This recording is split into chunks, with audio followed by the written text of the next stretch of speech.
بسم الله الرحمن الرحيم. ولا تلبسوا الحق بالباطل وتكتموا الحق وأنتم تعلمون. And do not mix the truth with falsehood or conceal the truth while you know it. Tafseer by Numan Ali Khan.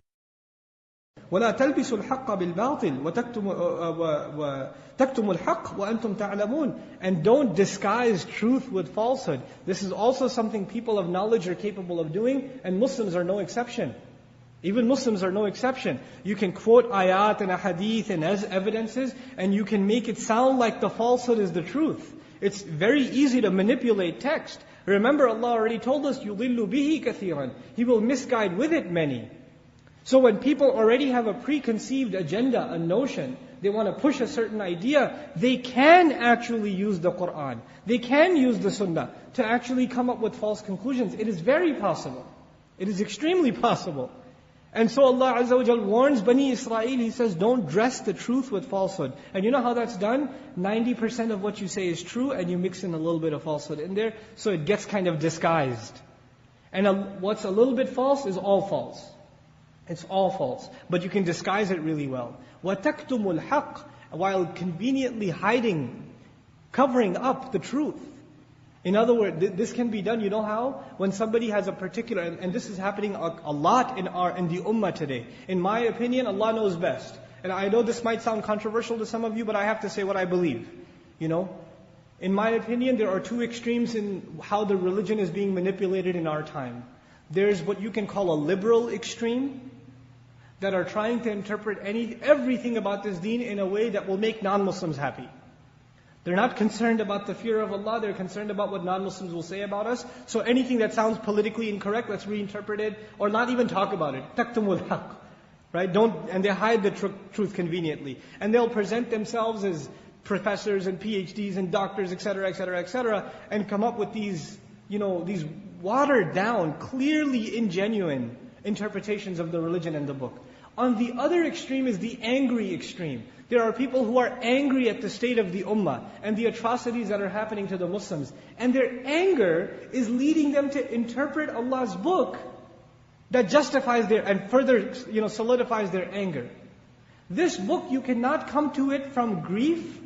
Grief leads to anger. And on the other hand, you can't come to it from fear.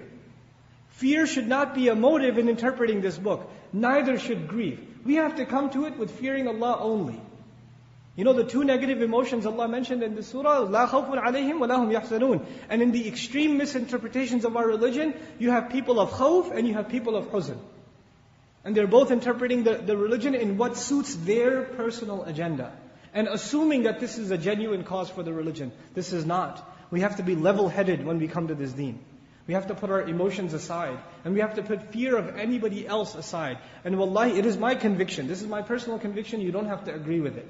My personal conviction is if the Qur'an was presented without compromise, genuinely, authentically, with proper study, there is nothing we have to be ashamed of. There is nothing that's politically incorrect. There is no controversy. This is a book of fitrah. This is a book of human decency and human nature. If we did our job presenting it right, anybody would see the sense in it. Anybody. Except those who are bent upon hating us anyway. Well, no matter what we say from our mouths, they're going to hate us anyway. You know, nowadays they've got this new thing with taqiyya, right? Taqiyya is the concept of Muslims seeking, for the purpose of protection them lying.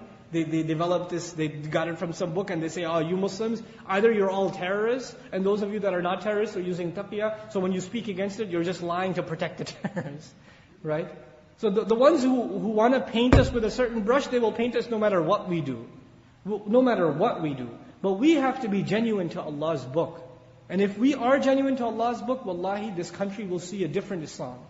They will see the Islam that they're supposed to see. And we haven't really, in my conviction at least, the Muslims, we have not done our job explaining this book for the fear of Allah alone. Even if we do explain this book, it's for the fear of the people. We have to explain this book for the fear of Allah Azza wa Jal. So he says, وَلَا تَشْتَرُوا بِآيَاتِ ثَمَنًا قَلِيلًا وَإِيَّايَ تَتَّقُونَ وَلَا تَلْبِسُوا الْحَقَّ بِالْبَاطِلِ وَتَكْتُمُوا الْحَقَّ وَأَنْتُمْ تَعْلَمُونَ. And you deep down, you are the ones who know that you're hiding the truth. It's not like you're convinced of your own interpretation either. You know you're doing this for your agenda.